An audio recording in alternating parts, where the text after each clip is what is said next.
Hi, I'm Bee. Come along with me while I discuss a number of things. Today I want to read, I just want to read. I'm thinking about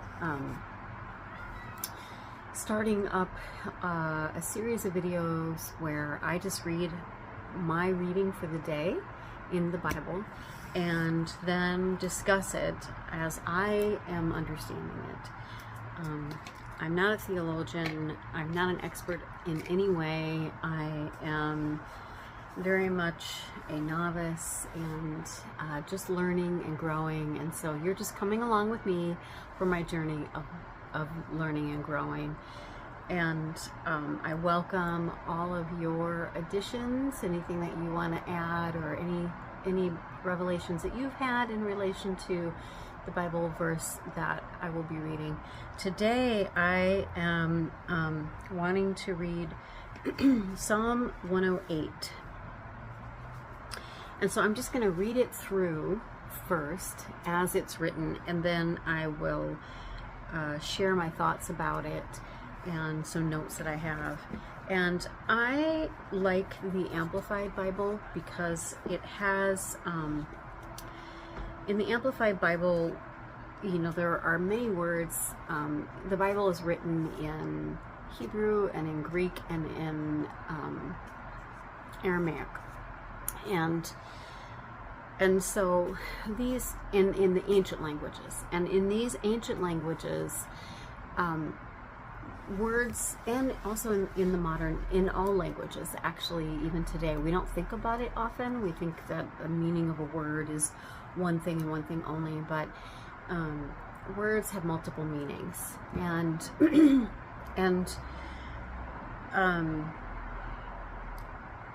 and so in that way there are many layers of meaning to each Bible passage, and some words in particular, it's really important to understand that there's like there's a depth of meaning that can't be captured by just one word. And so in the translation, and so the Amplified Bible takes some of those words and it amplifies them by providing all of the various meanings and definitions of the words that are used in the original script, and so it helps provide historical and cultural context in your reading of the Bible, which I love. I already love etymology, and I have a tendency to stop when I'm reading and look up, you know, oftentimes I will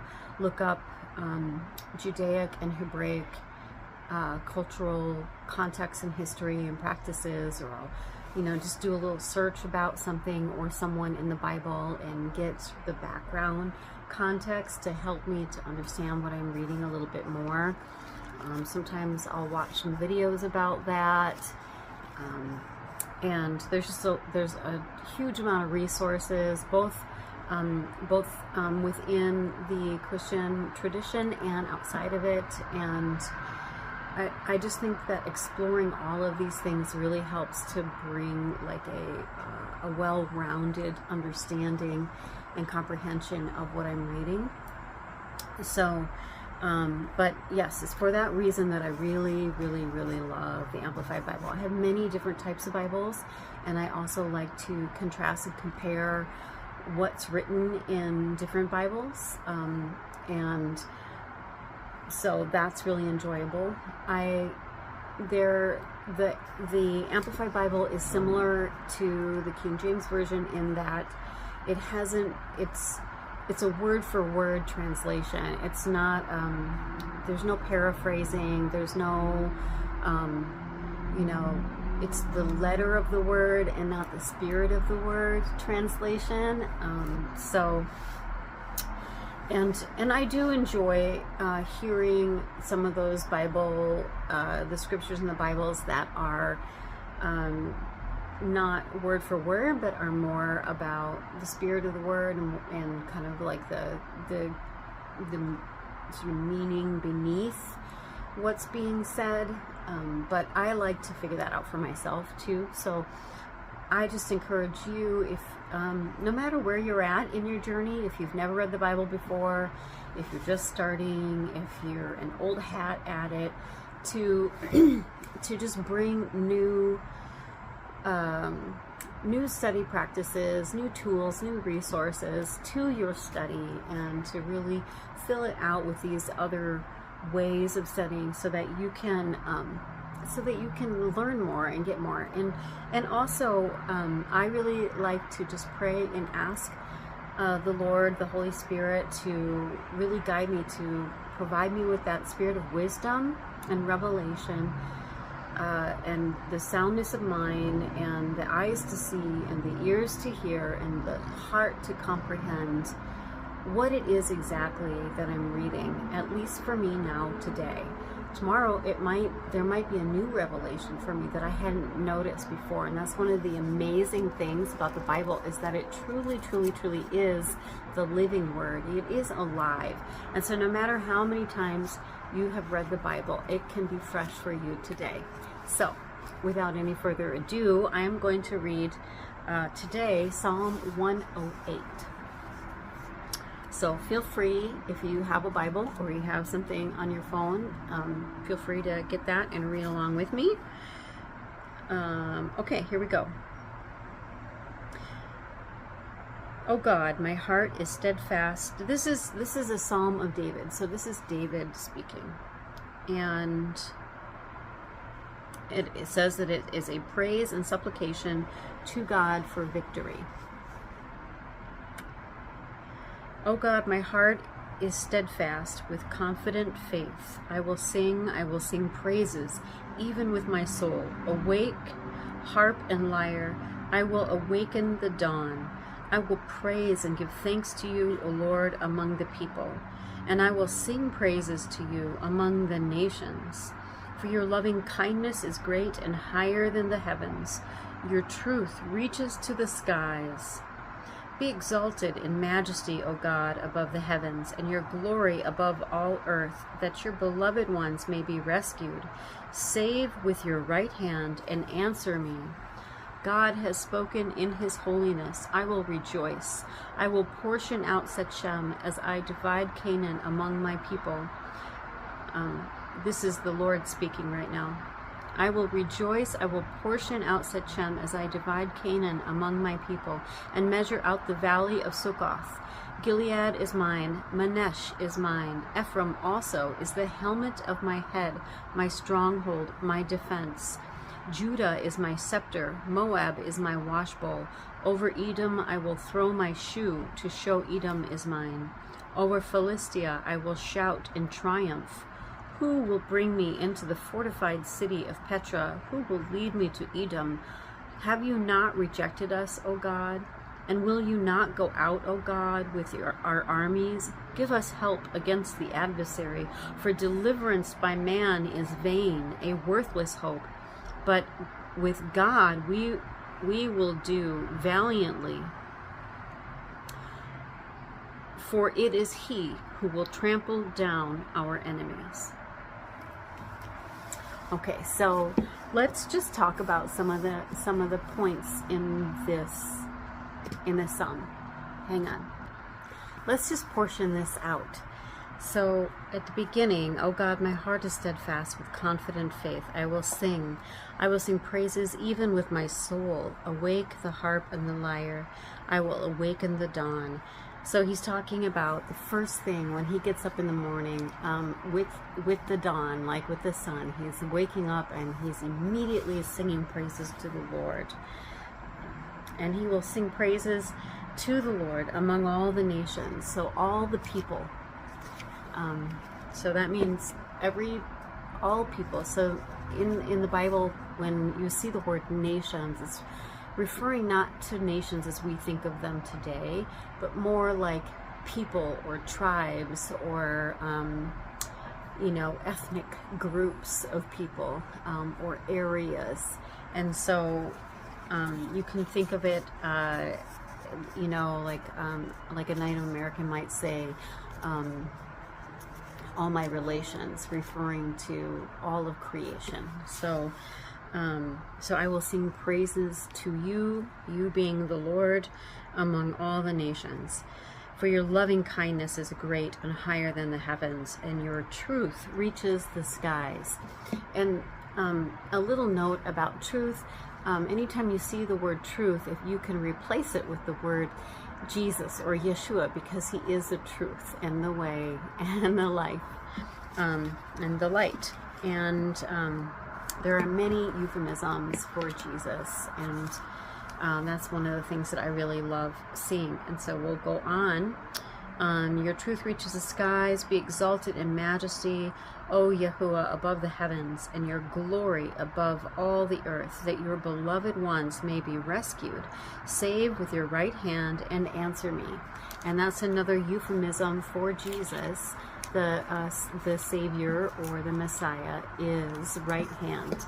And so without even knowing, through the line of David comes Yeshua in the future from when this is written, and he was already prophesying without even knowing that he was prophesying. And that is peppered throughout the Bible. It's actually one of my favorite things to make note of. And so, you know, as I explore this idea of looking at a scripture and talking about it, you'll hear me talk about that quite a bit because he's everywhere. He's everywhere. Okay. Now he goes on to talk about, he's going to talk about how God had promised to bring the Israelites into the promised land, and that happened in a very particular way, and it was portioned out in a very particular way. And so he is singing praises about that and talking about what the Lord had said. So God.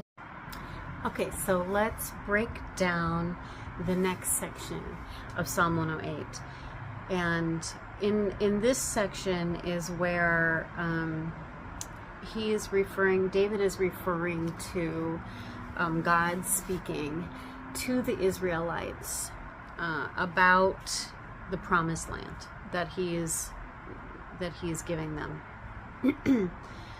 God has spoken in his holiness, quote, I will rejoice, I will portion out Sechem as I divide Canaan among my people and measure out the valley of Succoth. Gilead is mine, Manasseh is mine. Ephraim also is the helmet of my head, my stronghold, my defense. Judah is my scepter. Moab is my washbowl. Over Edom I will throw my shoe, and to show Edom is mine. Over Philistia I will shout in triumph. So let's just look at that section. There's so much going on in here. So depending on how familiar you are or not, so a lot of these names are place names, some of them even to this day, and they're also tribal names and names of actual men, and then all of these names have meaning, and that's what I'm the most interested in, is the meaning. So you can, like a typical Bible study might have you break out a map and look at the map with the ancient place names, and then you could compare them to the names that we have for those lands today and get a feel for that and contextualize it in our modern era, which is very beneficial to do, to look at that area and to relate to these stories as they exist today on the earth, and the people who live there. And that's a great thing to do. It's also a great thing to do to learn about the tribes and the men and the lineage and how the lineage breaks down. And I will touch on that just a little bit, just as it is relevant to what I'm wanting to look at, which is the deeper meaning, or what a meaning that sort of underneath all of that, which is the etymology of the names, the words. So we'll just start with the first line. Well, okay. God has spoken in his holiness. And he says, I will rejoice. I will portion out Sechem. So he is going to split up the land and portion it out amongst the tribes. Okay, that's what he's talking about. And the word Sechem means shoulder or back. And if you think about that, you know, what do we do with our shoulders and our back? When we shoulder a burden or we carry something on our back, that's our strength, right? You know, like when you hear that phrase, like they've got the whole world on their shoulders, right? They're carrying the whole world on their back. So that's our strength. That's one of the strongest parts of our bodies, right? And when we shoulder something, we're really carrying a burden in some way. And so what he's saying is he's going to split that burden up. He's going to portion it out. So he's going to create some kind of balance of this and divvy up his strength, the strength of his shoulders, God's shoulder, okay? And then he says, as I divide Canaan among my people, okay?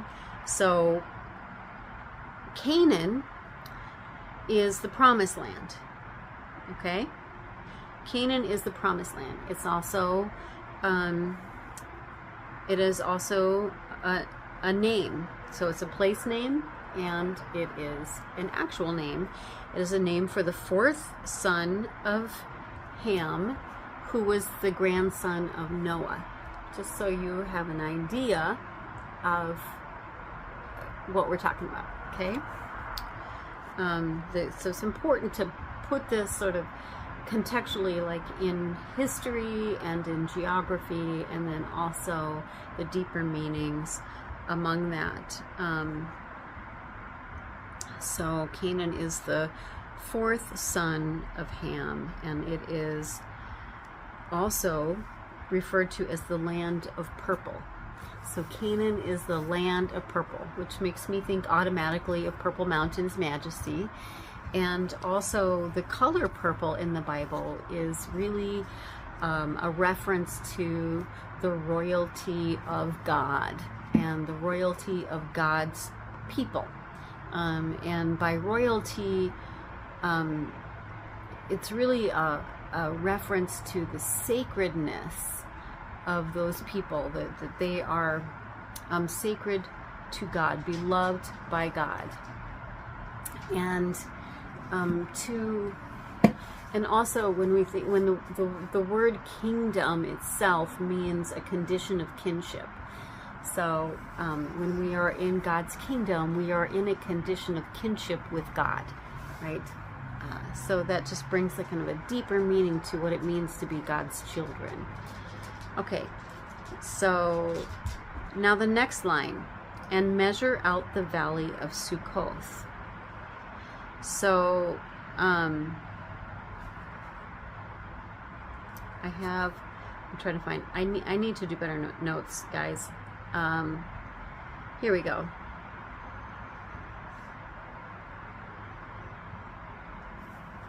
Oh, Succoth means to weave protection. So he's measuring out the valley of Succoth.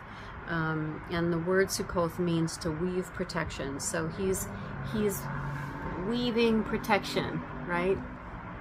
And he's measuring that out in this valley of the area, the valley of Succoth, where he is weaving his protection. And then he says, Gilead is mine and Manasseh is mine. Now the word Gilead, again, keep in mind that a lot of these place names are also tribal names and names of actual men who are descended down the line that God created. And you can trace them all the way back to Adam, the first man. So Gilead means healing or restoration. So healing is mine, and Manasseh is mine. And Manasseh is a name that was given. It is a name of a man and a name of a tribe, And when that man was born, his mother named him that because it means forgetfulness, to forget, or to evaporate. And she was making a reference to all her troubles evaporating, or forgetting all her troubles, because she was given this son by God. And so all her troubles were forgotten at that time. And so we think about that, like the Lord is bringing us healing and restoration that we may forget our troubles. And then he says, Ephraim also is the helmet of my head, my stronghold and my defense. Ephraim, again, a tribal name and the name of a man, and the word means double fruitfulness, in particular in affliction. So double fruitfulness in affliction. So in times of difficulty, not solely in times of difficulty, but that the Lord's prosperity is here for us in double portion. And it is here for us even in times of affliction. That prosperity, that nourishment, that fruitfulness is here for us. And it is the helmet of the Lord's head, his stronghold and his defense. Okay, and the Lord's helmet, the Lord's stronghold, and the Lord's defense, they are all also our stronghold, our helmet, and our defense. And what is our helmet? What is our defense? What is our stronghold? What can we take shelter in? The Lord's prosperity, the Lord's fruitfulness. What can we defend ourselves with? The Lord's fruitfulness. What do we place upon our head? So if we think about the armor of God, the helmet of salvation, that protects our minds, that gives us a sound mind. What gives us a sound mind? The helmet of salvation. What is the Lord's helmet of salvation? It is double fruitfulness in times of affliction. His prosperity that is with us always, right? And what does the word salvation means? The etymology of the word salvation is, well, first you take it and you bring it to the word save, and that comes from the word safe, and the root meaning of that word is wholeness.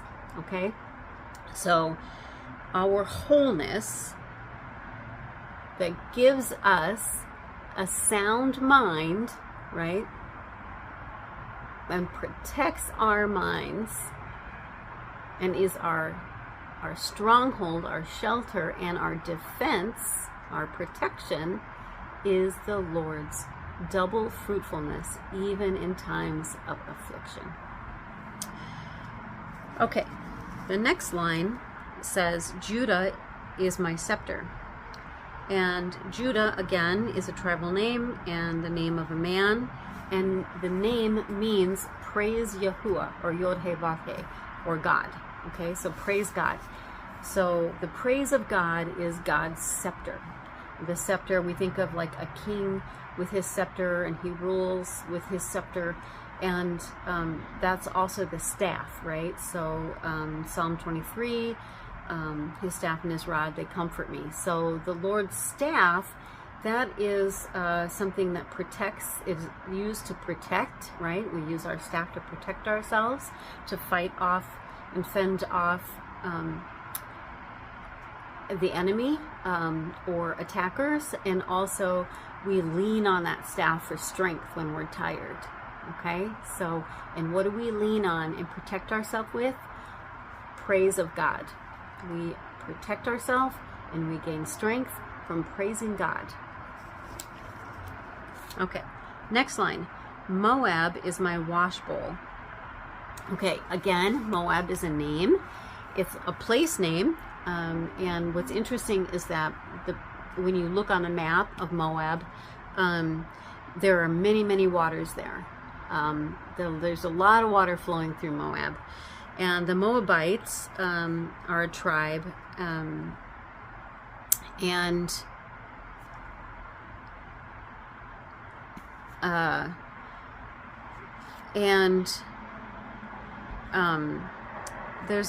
not going to get into the story about the Moabites, but what is notable is that the name Moab, the etymology for that word is water, or of the Father, or and of the Father.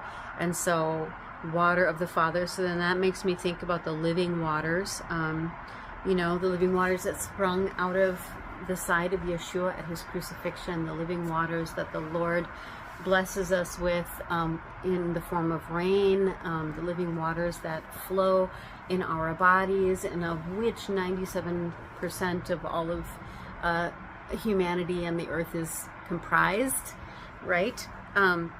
So, and that is the Lord's wash bowl. That's how we are made clean. We are purified and made clean, washed clean, sanctified by the living water, the water of the Father. Okay. Over Edom I will throw my shoe to show Edom is mine. Now, Edom is derived from Esau, and Esau is the brother of Jacob, Israel. Okay, so Jacob's name was changed to Israel after he went through a trial. His brother Esau is his older brother, the firstborn, and there's a whole story about that, but we won't get into that. But later on, the Edomites were thought of as like enemies of the Israelites, even though the brothers themselves reconciled after some difficulty. So, okay, Jacob came into he received the blessing of his father through deception that was encouraged by his mother, and the blessing that was meant for the firstborn, that was meant for Esau, Jacob received it through this deception, and then after many years returned home, and eventually reconciled with Esau. Esau was happy to see him, and then they went on to travel together toward the land of Canaan, but the Edomites mixed and mingled a lot with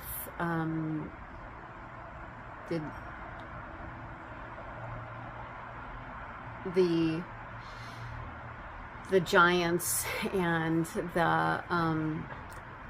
the people who are really caught up in a lot of wickedness at that time, and really bad stuff.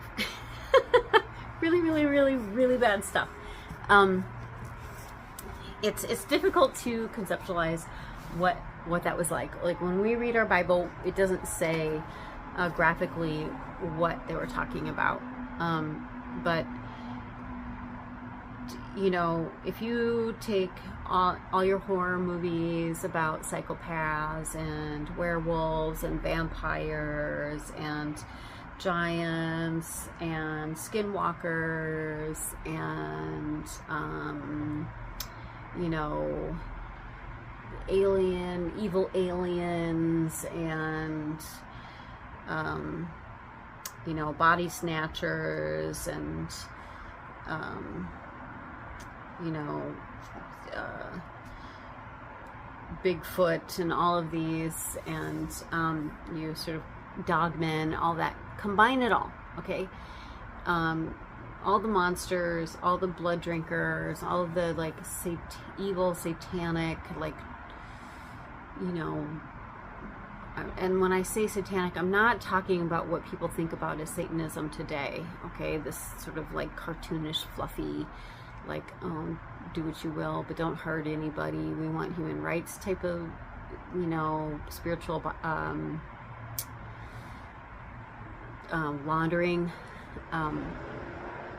But true like blood drinking, child sacrificing, and that does exist today, but that's a different topic.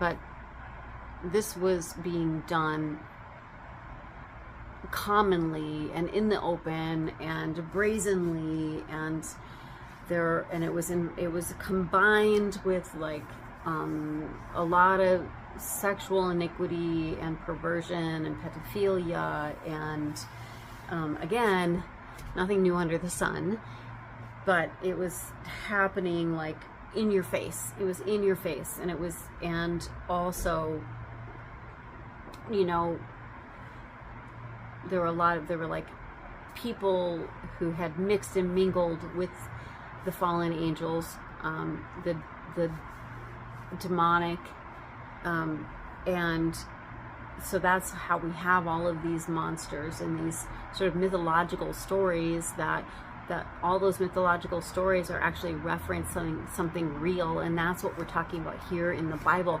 And that's what happened with a lot of these tribes that got mixed and mingled over the course of the wandering. You know, they kept sort of turning away from God and then getting involved in these evil things, and they married and intermingled, and their bloodlines became mixed and together. And so these are all our ancestors. And they're all ultimately children of God. Anyway, so over Edom I will throw my shoe to show that Edom is mine. So there was this cultural practice of taking a shoe to, you know, like men would throw their shoe over a piece of land to claim that land, or they might give another man their shoe in regard to like some kind of contractual negotiation that they were working out. Like, you know, at the time, you know, the way that they would protect women would be to make sure that they had a husband, so that they weren't just like out there in that crazy wild place where all these things were going on, that they could be under the protection of the man.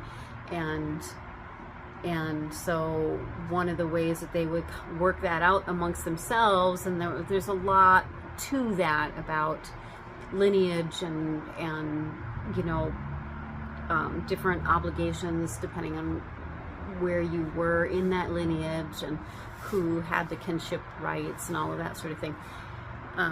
But they would hand their shoe to the person to say, okay, I'm giving you, you know, you will become the master of this thing. Okay, so throwing your shoe over a piece of land will be to say that you're walking the land as the master of that land.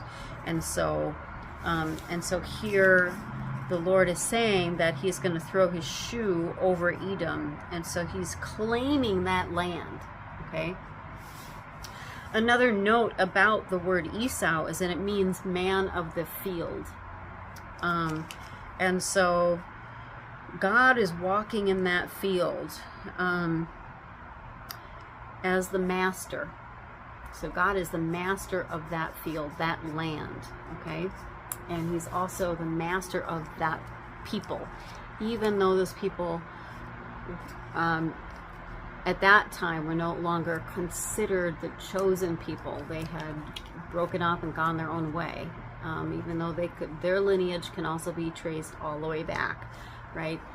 Nonetheless, the Lord is claiming them. So even those people have been claimed by the Lord. I think that's an interesting thing to know. That's just how I'm seeing it. So, and then the last line, over Philistia I will shout in triumph. So Philistia means the land of sojourners or wanderers, and Philistia is, and I may not be pronouncing that right. It might be Philistia, I'm not sure. But that is what we know today as Palestine. And so isn't that interesting that he will shout in triumph over Palestine? He will shout in triumph over Philistia. So he is triumphant. He is shouting joyfully, right, over this land. So that is part of the land these are all different segments of the promised land that the Lord is dividing up and putting on he's dividing, you know, his strength among these lands, his tribes, his people among these lands. He is throwing his shoe over these lands. He is claiming these lands in victory, this promised land for his people. But it's just so interesting to me, all of these different things. Oh yes, and about the shoe. Also, the shoe, if we think about, again, if we come back again to our armor, when we're wearing the armor of God, one portion of the armor of God is the shoes of readiness or preparedness. And then it says, this is in Ephesians 6 where it talks about the armor of God. The shoes of readiness, which are the gospel of peace, right? And the gospel of peace, of course, is the good news, right, of Jesus, who came and took on flesh and was crucified and risen again, and then ascended into heaven, and gave us his Holy Spirit to walk with him in the world. But I think it's really interesting too that the word gospel, it does mean good word, but the root is good spell. And how interesting is that? Because Jesus, Yeshua, did reverse every curse when he sacrificed himself, when the Lord sacrificed him, when he willingly submitted himself to become the perfect sacrifice. So, and Yeshua is right here. He is here. He is the one who saves with his right hand, and he does save all the tribes of Israel and all of mankind, even those who have strayed far off into very evil ways. And he made a way, and his lineage can be traced through very broken people who have done a lot of really terrible things, and that's a way that that's his bloodline as well. So his bloodline is both perfect and righteous and sovereign and sort of like untouchable and ineffable, and it is also the bloodline of all of humanity, which is mixed in and with all kinds of iniquity and wickedness and sinfulness and disobedience and just this fallen state, the demonic, all of these monstrosities have been mixed into our bloodlines and have changed our DNA. That Jesus, Yeshua, that's also part of his DNA, and so he brought these two bloodlines together in his perfect self, in his body, and walked this sinless life and triumphed over sin and over death and over hell. He crushed it all and gave us his victory. He bequeathed it to us. All of us have been brought in to this promise through him. How amazing is that? How amazing is that? Okay, so let's go on to the next portion.